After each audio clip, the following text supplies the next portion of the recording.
Hello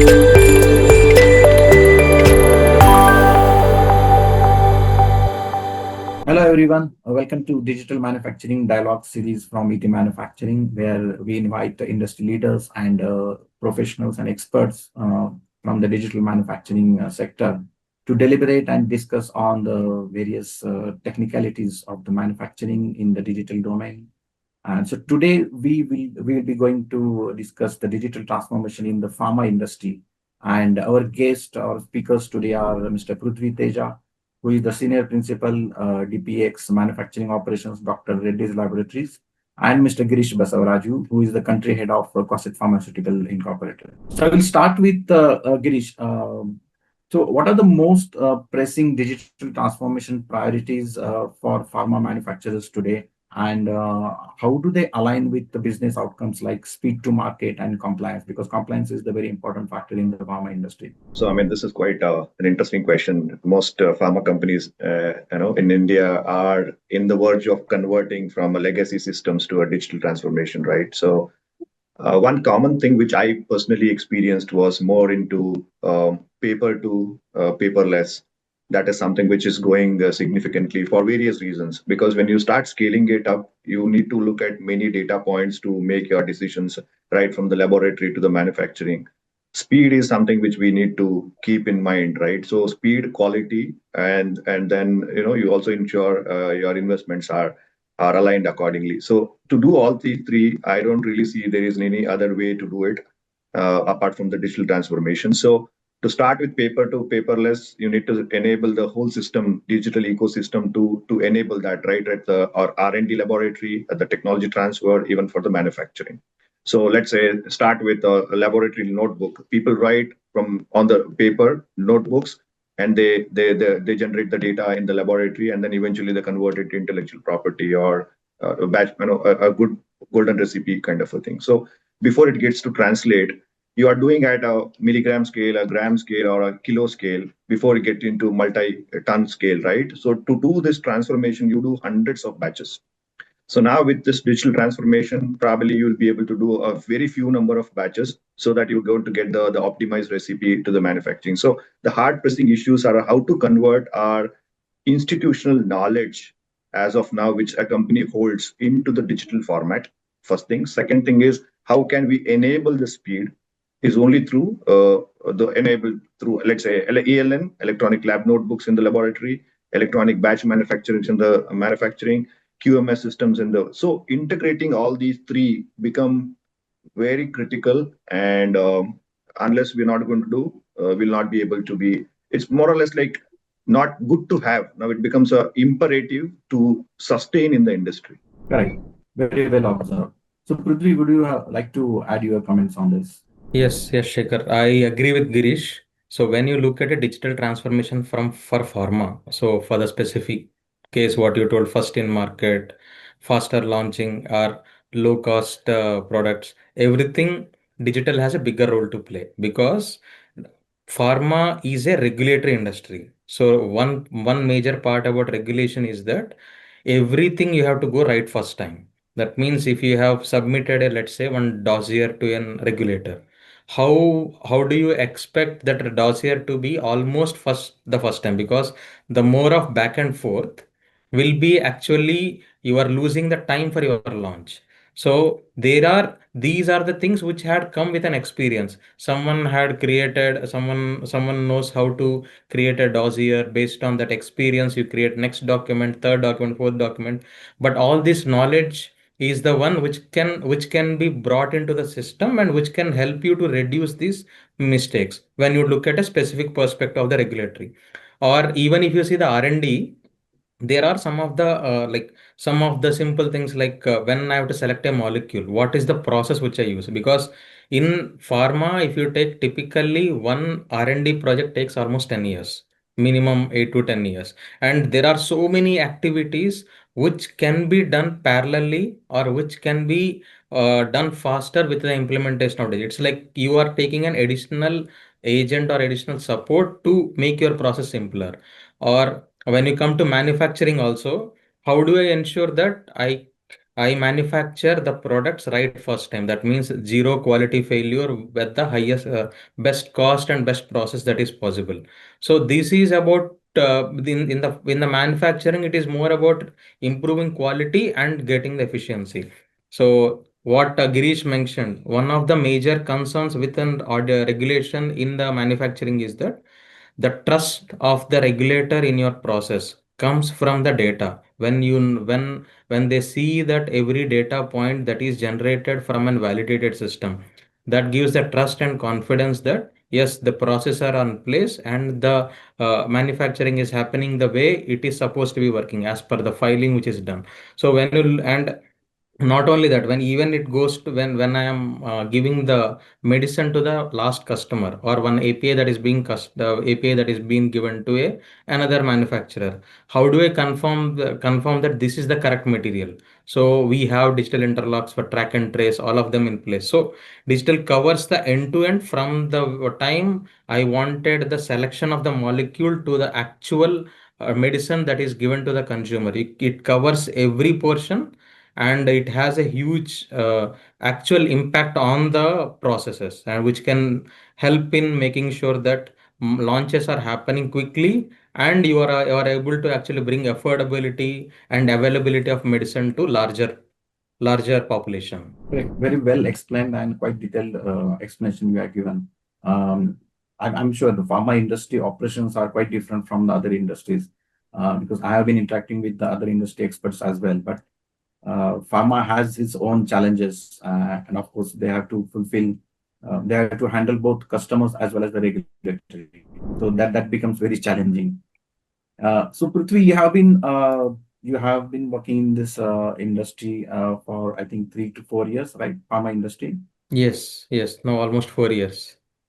Earlier I was right? working And for them, now I am actually working with pharma. okay, but you have good experience in the IT and digital transformation. Yes. So from your experience, which digital technologies, for example, if even if it is artificial intelligence or machine learning or IoT or MES or digital twins. So today, which digital technologies look promising to you and they have shown the most tangible ROI in the pharma industry? See, from the now, like I said, the first part is about bringing the data from the paper to electronic data, which is actually core digitization. That means where I ensure that all my records are coming into the electronic form. Without the data, the other technologies will not have that impact. So first part is about ensuring your core is there. After that, you can each and every technology will help with a use case which I'm building. Like let's say there have been so many the golden batch, the golden tunnel, where I have to ensure that I'm manufacturing at the right parameters so that I will get the best quality yield at a and with zero failure. So this comes from where we used to have where we are implementing AML models to take the history data, and it gives an idea to how to operate, which has been tested case in pharma, which has been implemented across the new technology of Zen AI. These we see a good amount of input, or there is a huge scope in pharma, specifically from the perspective, like I told, documentation, where how easily you are able to. So one of the simple use case could be like, if any other pharma company has seen a 483 or some other observation from a regulatory, how well I can use this technology to introspect my systems, whether I have a similar risk or not. One simple. So today, if someone had to go through all SOPs, procedures to see that is there a risk, it's a pure manual, or it's more from the perspective that the person who has authored the document knows that. Now the with Zen AI, the way the Zen AI and Zen AI and Agentic AI both combined together can solve bigger problems is what we are anticipating, and these are the two technologies which we can actually bet on for the future. With already the running AML, these will run for my process efficiency, which will run there is nothing is going to stop them. But what every technology will have to be seen through a specific use case and the outcome, then you can actually think of the fruits which can come out of these systems. Yeah, I think that's very important in the pharma industry that you need to see the use cases before adopting any new technology. Right. Yes. So Girish, according to you, how are pharma companies moving from basic automation to intelligent manufacturing, where systems learn, adapt, and predict process deviations? Couple of things which I mean, in our past organizations, which we have developed is a roadmap for, let's say, 5-year roadmap for digital transformation. You cannot start bits and pieces. Typically, you need to have a roadmap starting from ground zero. You go all the way to the next 5 years. What is our digital transformation looks like in an organization? As Prudhvi rightly said, you cannot do ad hoc at every level and then you try to get the returns. It's not going to happen. You have to have a fundamental institutional data which is there, which is already spread across. Now you need to consolidate it into one piece, and then from there you start building, and from there you get a lot of products which are in the market. It could be AI, ML based, or any other technologies in terms of a scientific technologies as well as the data analytic technologies which are available in the market to integrate it to get the good level of results which you really want to identify. Now the question here is, let's say we'll start with a scientist who's working in a laboratory, new product development, who is working in a few mood kind of an environment. So for him is to develop a process which is optimized, which is sustainable, which has got a cost benefit, which has got less waste coming out of it, and the process is pretty much green. Okay, so that's the whole intention for a scientist working in a laboratory environment. Now, for him to run hundreds of random experiments, he will focus only on some best experiments. To get that, there is a product which is called run some design of experiments. So instead of running hundreds of experiments, he's going to run only few number of experiments to get the best recipe out of it so that it matches your speed, quality, impurity profile, and then waste profile, even the sustainable or the green route, which you really want to do it. From there, you want to do a scale up of, let's say, 1 kilo, 10 kilo, 100 kilo a batch. Now you really want to do additional set of experiments before you taking into the 100 kilo batch, because running a 100 kilo batch is quite an expensive affair. If one batch goes for a toss, all your profits goes for right. So typically what people do is you generate the data in the laboratory in such a way that you can predict what could be the fate of those batches in the manufacturing. Let's say a process which is yielding some 65% yield in the laboratory, and the filtration is happening in, let's say, 4 hours of time. A crystallization is going to happen with this profile. Okay, and then your final isolation is going to happen with this profile in the laboratory. Now, with these models, you'll be able to predict what is going to happen in their 100 kilo batch. That's the advantage which all these technologies are bringing today.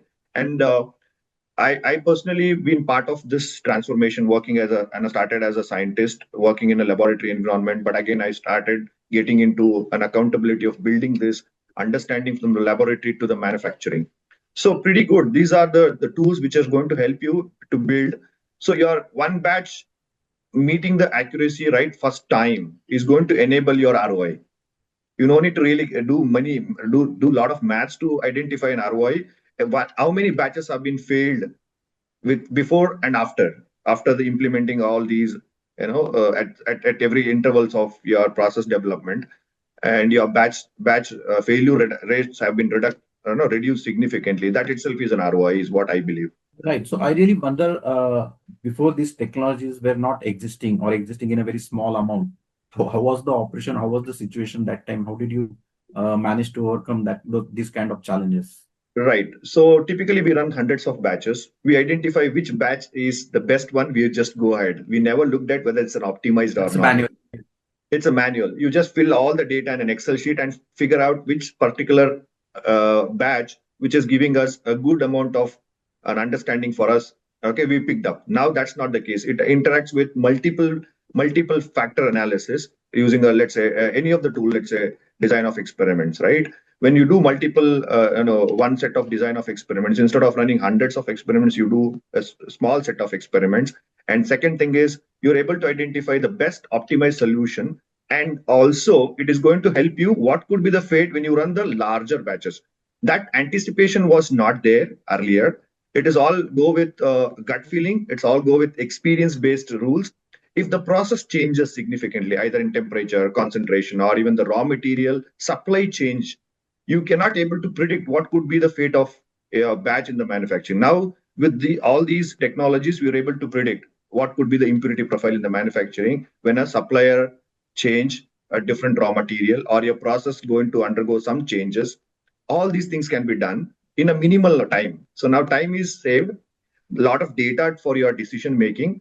Third one is you're able to get right first time successful scale up. The percentage or a probability of success is pretty high before and after now.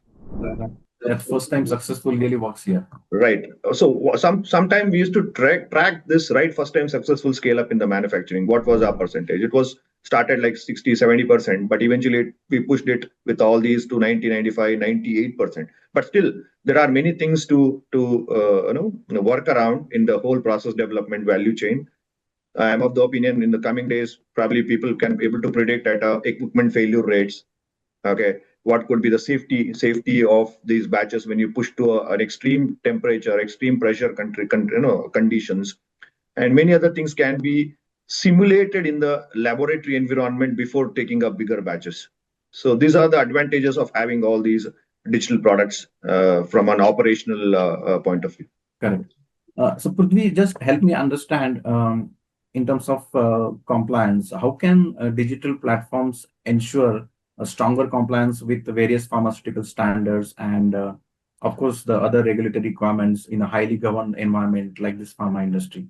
So like I told you, the one central pillar for pharma is always ensuring compliance, because compliance meaning you have the set of design process such that every process happens as per the procedure that is defined, and procedure versus practice is the major always will be the major hurdle to ensure, to give that confidence and trust the regulator. When you are and when you are implementing systems like, let's say, MES, Manufacturing Execution System, or Laboratory Information Management System, LIMS, your major data, the data itself is recorded directly from the system.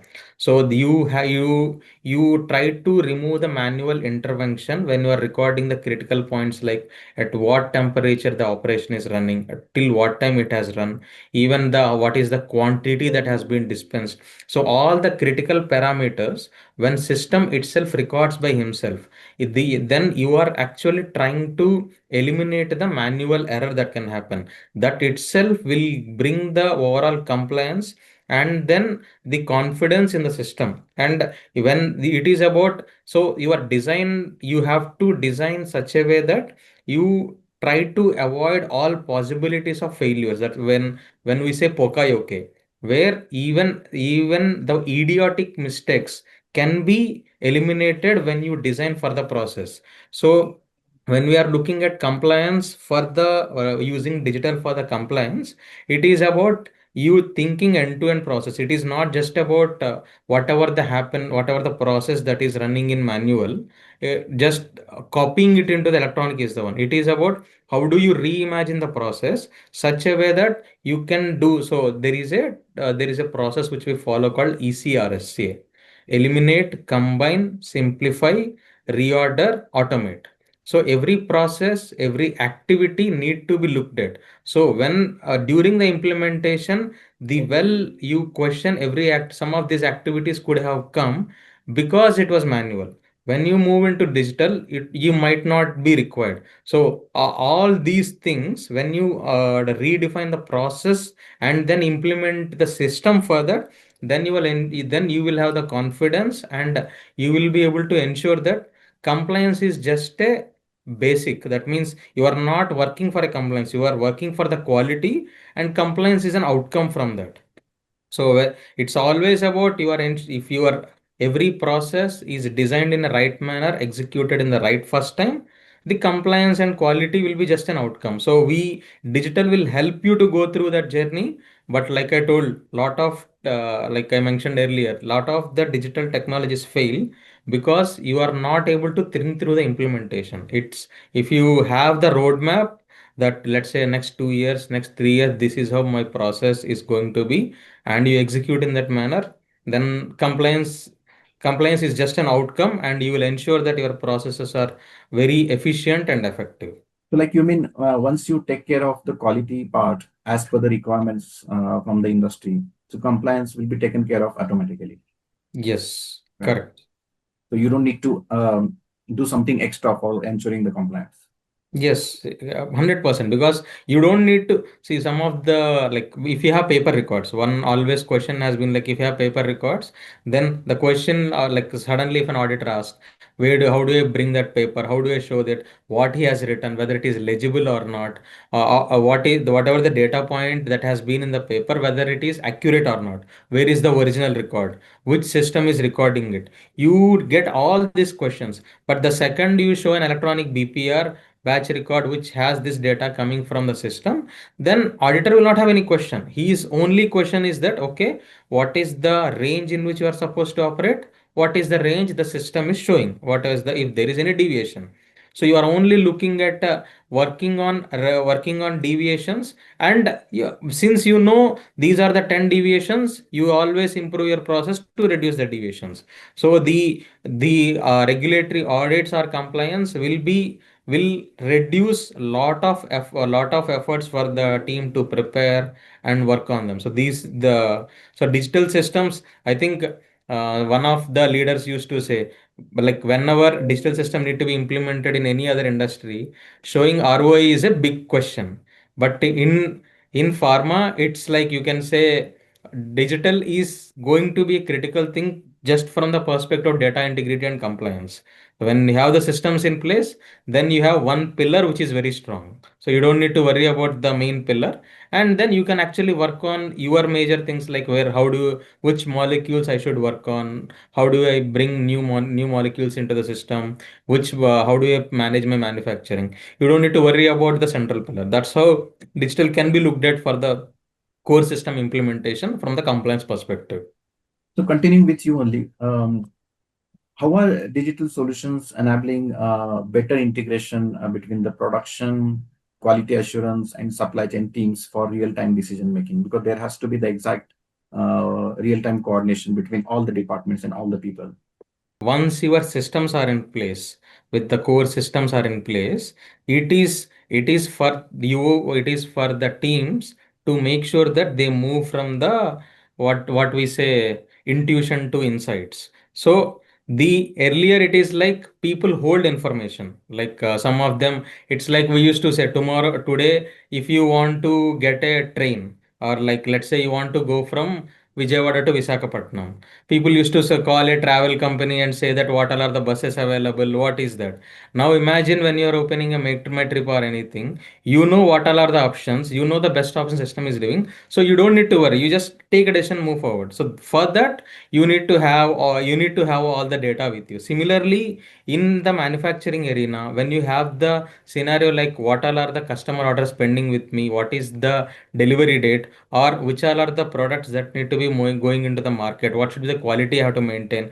When I have all the data at once, it is very easy to, it is for you to integrate and do that. See, some of the systems, multiple systems will be there. The system integration also need to be planned in a way that it is coming to the outcome where which decision need to be taken. For that decision, what data points are required, and bring it all into one place. So that's where your larger data strategy need to be built on.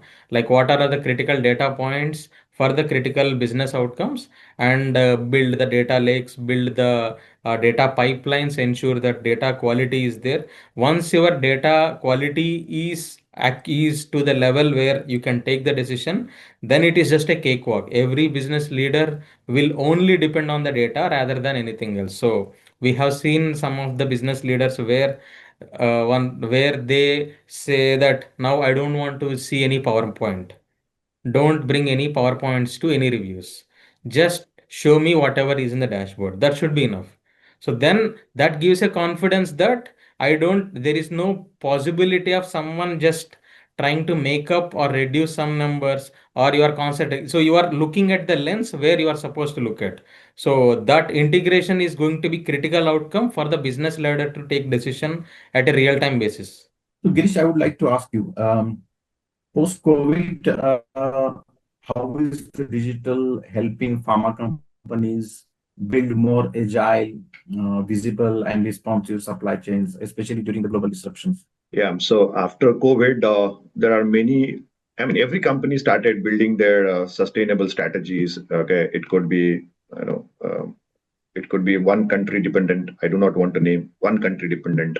There are many individual company dependent supply chains were very predominant, and we were doing the business. Okay, for various reasons. And after this COVID disruption has taught us to look beyond one company, one country, and one product kind of a thing. So we started building secondary supplier, tertiary supplier, and we started also looking at optimizing our warehouses where, start bringing, especially in the pharma, not in the automobile industry. Automobile industry was pretty, fast and it was already matured industry. But in pharma, we typically have to have a lot of inventories which are sitting in it could be an API, it could be raw materials, it could be finished products, it could be intermediates. We stack it, okay, and then so now things have been changed from last 3 4 years where real-time monitoring, which is happening right first time, just in time. Okay, we also do not want to have a lot of inventory, and eventually we are not in a position to predict what could be the demand, supply demand in the future. So that's the reason we used to stack it in our warehouses, and but eventually we also see the write-offs are also going significantly high. So now we started looking as a metrics. Okay, write-offs is this is what a trend of write-offs. This is what the quantity of material is. It is also started posing us in terms of a safety challenges. Having those compounds or having those chemicals in our warehouses, it's an expensive affair. One is in terms of cold if it is of a storage, cold storages. This is one. Second one, it's an expensive, right? The second one is having the right material which is there and sitting in our inventory, which is also managing is a question. And then there is chemical compounds undergo a lot of degradation, decomposition over a period of time. Monitoring those is another challenge. Second, third one is predicting supply chain, could be our demand in the market, which we can utilize these APIs. Okay, so that's another one. And then the fourth one could be retests, very frequent retests based on our protocols, QC protocols, is another expensive, which is going to add our costs, right? Now, because of all these opportunities, now currently we have an opportunity to see what could be our historical trends, what could be the percentage of risk which we can take up, let's say 10, 20, 30% of risk which we can take up. Accordingly, we started building our supply chain rather than building it for based on our legacy or based on historical experiences. Now, the real dashboard is going to tell you how much quantity of material which we have in terms of quantity, how many of them are high valuable, how many of them are medium and low, what is the consumption pattern from the last 3 4 years, what is the typical safety order point, let's say safety stock which typically need to keep. So some of the areas where we have identified these materials, what should be the ideal safety stock to be managed in house, what is the reorder point, what is the economic order quantity to be placed. Okay, so these are the concepts at every material level which is coming in place, which is also display, which is available in their fingerprints, right, to make a meaningful decision at a supply chain, right? So by and large, I could see after COVID, there are many areas people have started optimizing it instead of having many things in our inventory. Okay, so it's becoming more robust, agile system, and you act with the data. You are not just acting, based on experience. You are also acting the data from your historical, from your forecast, right? So I could see it becoming now companies are becoming more smart, is what I see after COVID. I believe COVID has made the companies to adopt the digital technologies faster. Right, Otherwise, the process could have been a little slower. right, absolutely. So, continuing with you only, Girish, what are the typical roadblocks in scaling the digital initiatives across the multi-site or global pharma operations? And how do you overcome this, mainly the resistance and the legacy in inertia? For this, I am of the opinion, as I really earlier told, basically you need to have a roadmap for digital transformation. Okay, it cannot happen in a ad hoc manner. It cannot happen bits and pieces in the organization. It has to have a clear roadmap. The roadmap, in the sense, it has to start with the workflows. It has to start with the SOPs. It has to start with where digital transformation becomes a mandate, right? So those are the things which we need to look at it. Even I see some of the areas where the products, even the digital products, are not matured to give those a good amount of results which we are anticipating, right? So the key. roadblocks is something like we do have uh, Gen Zs, we do have previous generation people who are working together. Let's say someone with just 35 years of experience, someone is working with the 3 years of experience. We are trying to match these mindsets. And first thing, second thing is adopting digital requires certain level of leadership buy-in, right? Buying anything, it has to have a certain level of leadership, impact. The third one, which I see the roadmap, could be the skills, right? You cannot deploy a 20-year experienced person to adapt to the new products which are coming into the market. It could be simple managing a human interface which is happening in the manufacturing side. So you need to undergo a lot of training, right? So that's training is one roadblock. Acceptance is from the employees within the organization is another roadblock which I see. Third could be the products which we are looking at a more matured product, but eventually it's going to happen. But currently there are certain areas where you do not have the right matured products which can help organization based on the overall workflow of an organization. Start from an R&D to all the way to the finished products coming out of a facility. So, Prudhvi, as you notice, whenever this digitalization increases, the cyber threats also increase. So, as this digital maturity is increasing day by day, so does this threat landscape. So, what best practices can help secure the manufacturing operations and also protect the intellectual property? See, that's true. So with the level of digitalization, with the level of data which we are generating, each and every data point is very critical to us. And any leak can have a larger impact, not just and now at least in our recent maybe 2 3 years, we have seen multiple pharma companies experienced that.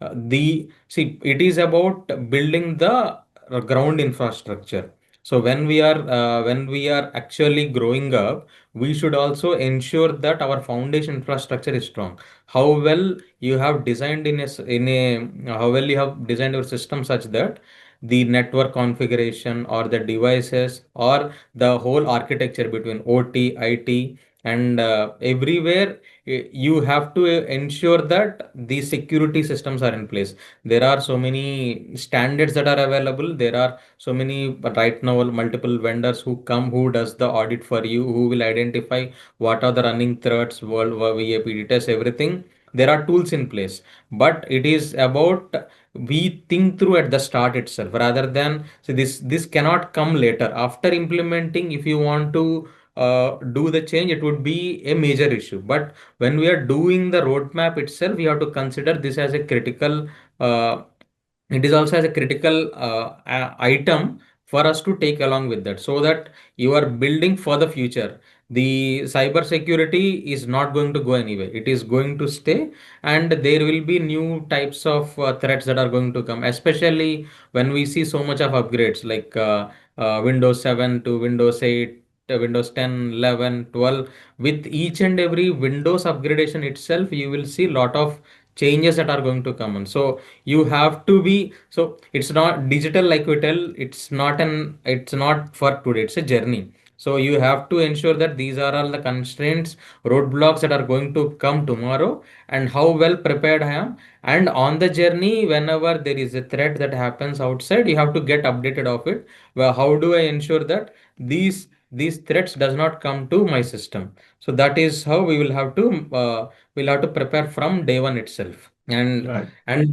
like in some of the cases, you have the CISOs who directly report to CIOs or even CEOs also. So it is about giving that importance and ensuring that some of the frameworks in place such that all the governance happens the way business leaders also understands that threat of this. If you need to do anything, let's take it on priority. So that risk need to be thought through from top to bottom for this. Correct. So before implementing any kind of new technologies in the system, so all the stakeholders involved in it, they should be updated properly on that.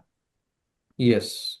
So continuing this with you, Prudhvi, how do you see the roles of, there are many people in manufacturing, be it the plant operators or process engineers and quality control teams. How are these roles evolving in this highly digitized environment, and what upskilling initiatives are most effective today? See, it is about I will say the role will not change. The plant operator, it is about the way he works evolves.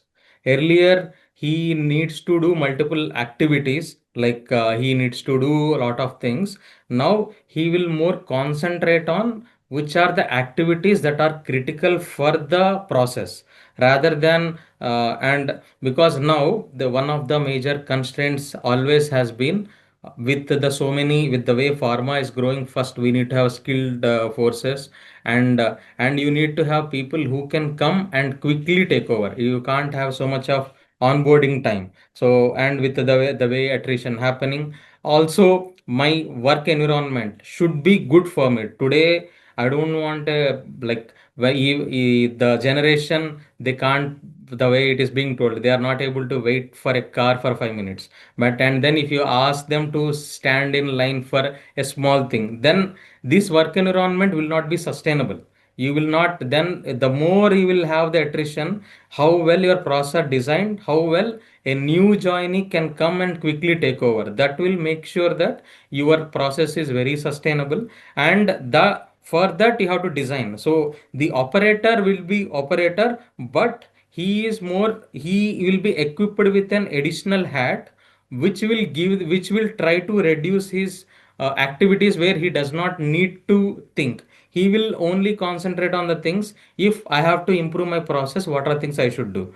Whatever system supposed to do, system will be implementing. So he will be more skilled, and then he will be more towards improving the process rather than rather than doing activities. So the thinking mindset will go from activity mindset to actual process mindset. And digital is going to help the QC analyst or them only think about how which system or which activity in place, why it is in place rather than what is the activity. I would say that would be the major change which they will be seeing in future. Girish, would you like to add your perspective on this?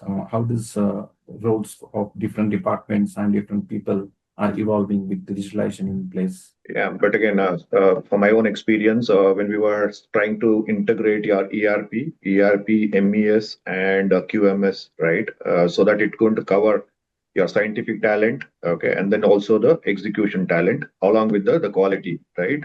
So it was initially it was quite resistance to understand, but eventually after a couple of years, it got matured in such a way that everything was live. For example, right from a batch record review, OOS out of specifications or out of trend or even the approvals, it was taking so much of time. You're running a batch for, let's say, 6 hours in the manufacturing, the real scientific work which is going to happen in execution. But it takes additional 2 to 3 days just to preparation, review, multiple iterations, right? So that's a whole activity is also been silos. Some of them people are working in QA department, some people are working in scientific department, some are working production. So now enabling these three ERP, MES, and QMS, people can see readout live where the process exactly which is there and who is really reviewing it. And then in some of the cases where dual people can review together. So upskilling is something which is to be focused more now, making people to understand the real time requirement along with the training. In the training also, I could see a good um the Gen Zs, the people who are coming out of college, they are much acquainted to digital products, right? From their smartphones, their computers, their tablets. Okay, so I could see they easily use that interface very confidently. Okay, one. The second one is we need to train them the scientific core. I think these are the two areas which is to be prior most important, which somebody has to give in an organization. Upskilling is something which is going to make wonders in terms of building the whole digital footprint of an organization. Now, just the last question to both of you. We'll start with Prudhvi. What does the digitally mature pharma manufacturing plant of the future look like to you? And what steps should the industry take today to get there? So digitally matured pharma looks like, so that's where we are creating the digital lighthouse. So the world industry 4.0 use cases where we implement digital in a way which will directly impacting your business metrics. So this would require every process, every decision that is happening in the organization happening based on the data that itself will show it as a highly digitally mature.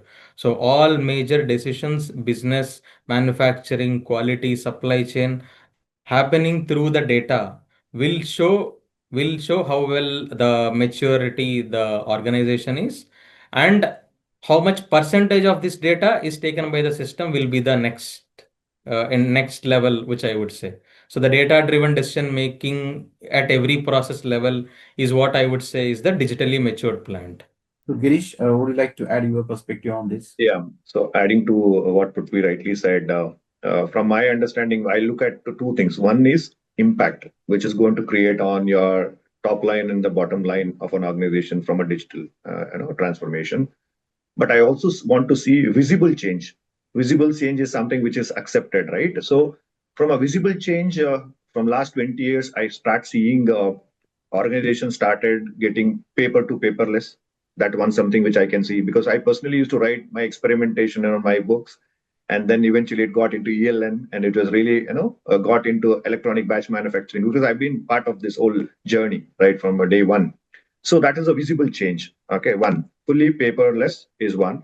The second one is some of the areas where hazardous explosive chemistries, which are quite common in pharmaceutical world, probably having a robotic enabled systems which will enable people from the entire space of working, where which is monitored completely automated. That could be another thing which I'm started seeing a change, visible change.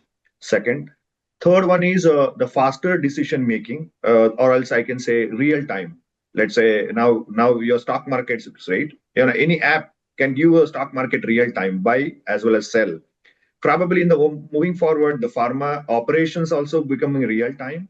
People can see from their smartphones and see what is the current state, where is the status of the batch, what is the status of the batch, okay, what are the next trends, forecast, demand, everything is in your fingertips.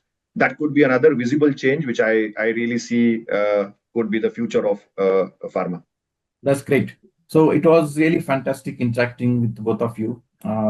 Being technocrats, you really went into all the nitty-gritties of this digital transformation in the pharma industry. Even I myself could understand many points which I was not aware of earlier. I could learn a lot of things from both of you. And I really look forward to interacting with you again, because it's really good to have some interactions like this, which can bring in some kind of new perspectives, new knowledge, as well as the best practices, which of course the industry needs always. So thanks for joining us, and I look forward to interacting with you again. Thank you.